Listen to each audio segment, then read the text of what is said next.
एक बार राजा कृष्णदेव राय के दरबार में पड़ोसी राज्य का एक धनी व्यापारी आया। महाराज को प्रणाम कर वह बोला, महाराज, आपके राज्य में व्यापार के उद्देश्य से मेरा आगमन हुआ था। जहां भी मैं गया वहां आपके दरबार के मंत्रियों की बहुत प्रशंसा सुनी, तो मैं आपसे और आपके मंत्रियों से भेंट करने आ गया। आपने ठीक सुना है, हमारे मंत्री कर्मठ और बुद्धिमान हैं। महाराज कृष्णदेव राय बोले, महाराज आप आज्ञा दें तो मैं आपके मंत्रियों की एक छोटी सी परीक्षा लेना चाहता हूँ। व्यापारी बोला। जब महाराज ने आज्ञा दे दी तब व्यापारी ने अपने थैले में से 3 गुड़ियां निकाली जो दिखने में एक सरीखी थी। उन्हें महाराज को देते हुए वह बोला, महाराज, ये तीनों गुड़ियां दिखने में एक जैसी हैं, लेकिन इन सब में एक एक अंतर है। आपके मंत्रियों को वही अंतर पता लगाना है।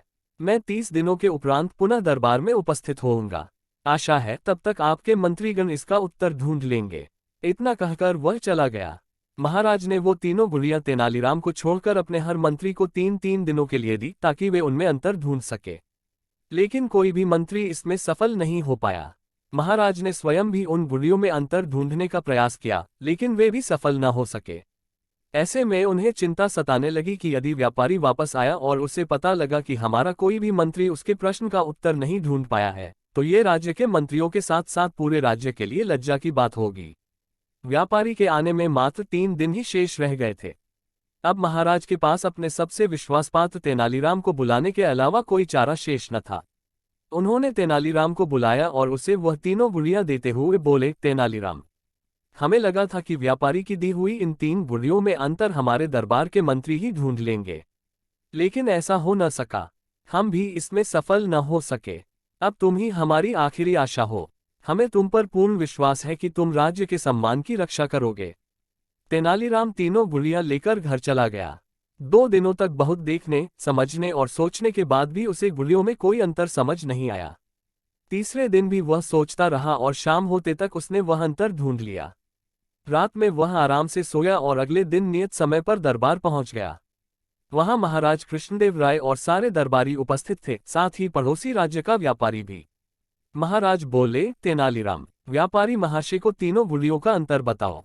तेनालीराम अपने स्थान से उठ खड़ा हुआ और कहने लगा, महाराज, ये तीनों गुड़ियां दिखने में एक जैसी हैं, लेकिन इन सब में एक अंतर है जो इन्हें एक दूसरे से अलग करती है। पहली गुड़िया के एक कान और मुंह में छेद है, दूसरी गुड़िया के दोनों कान में छेद है, तीसरी गुड़िया के बस एक कान में छेद है। बिल्कुल सही बोले तेनालीराम, लेकिन ये भी बताओ कि इन छेदों का अर्थ क्या है। व्यापारी बोल पड़ा। तेनालीराम ने सेवक से कहकर 3 पतले तार मंगवाए। पहला तार पहली गुड़िया के कान के छेद में डाला, वह मुंह के छेद से बाहर आ गया। सबको ये दिखाते हुए तेनालीराम बोला, ये पहली गुड़िया जिसके एक कान और मुंह में छेद है, ऐसे व्यक्ति को दर्शाती है जिसे कोई गुप्त बात बताने पर वह उसे गुप्त न रखकर दूसरों को बता देता है। ऐसे व्यक्ति पर विश्वास नहीं किया जा सकता। फिर उसने दूसरी गुड़िया के कान के छेद में तार डाला, वह तार दूसरे कान के छेद से बाहर निकल आया। वह बोला, ये दूसरी गुड़िया जिसके दोनों कान में छेद है, ऐसे व्यक्ति को दर्शाती है जो किसी भी बात को एक कान से सुनता है और दूसरे से निकाल देता है। ऐसा व्यक्ति आपकी किसी बात को कोई महत्व नहीं देता। फिर उसने तीसरी गुड़िया के कान में तार डाला, वह तार उसके अंदर ही रहा। ये दिखाकर तेनालीराम बोला, ये तीसरी गुड़िया ऐसे व्यक्ति को दर्शाती है जो किसी भी गुप्त बात को अपने हृदय में छुपाकर रखता है। ऐसे व्यक्ति पर पूर्ण विश्वास किया जा सकता है।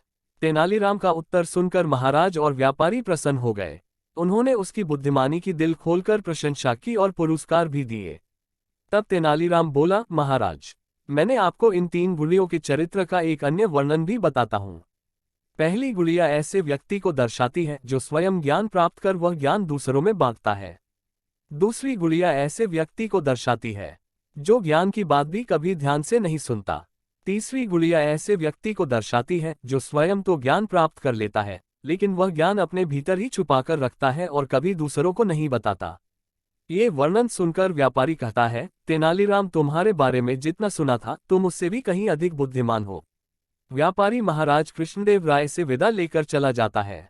इस तरह तेनालीराम के कारण राज्य का सम्मान व्यापारी के सामने बच जाता है।